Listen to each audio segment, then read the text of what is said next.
রাজধানীর মগবাজারে স্ত্রী সন্তান সহ রহস্যজনক মৃত্যু হয়েছে এক প্রবাসীর। নিহতের পরিবারের অভিযোগ, হোটেলের খাবারে বিষক্রিয়ায় তাদের মৃত্যু হয়েছে।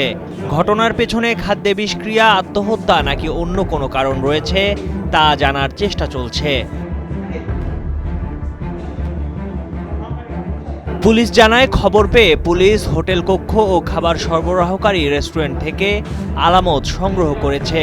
মৃত্যুর সঠিক কারণ জানতে শুরু হয়েছে তদন্ত।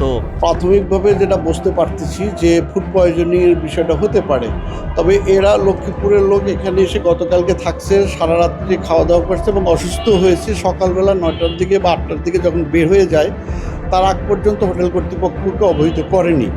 তাই এরা স্বামী স্ত্রী এবং প্রতিবন্ধী ছেলের বাইরেও তাদের কেয়ারটেকার যে রফিক নামে এক ভদ্রলোক ছিল।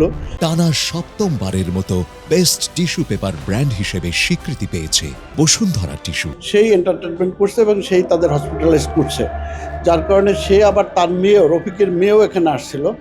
আমরা আরও তদন্ত করতে হবে এবং মেডিকেল রিপোর্টের উপর ভিত্তি করে যে ফুড পয়জনিংয়ে মারা গেছে না অন্য কোনো কিছু, সেই বিষয়ে তারপরে এই মৃত্যুর সাথে যারা জড়িত সে ব্যাপারে আমরা রমনা ডিবি ডিসিডিবি মহোদয়ের নির্দেশে আমরা কাজ করতেছি। পুলিশ জানায়, লক্ষ্মীপুরের সৌদি প্রবাসী মনির হোসেন স্ত্রী সন্তান নিয়ে ঢাকায় এসেছিলেন ডাক্তার দেখাতে।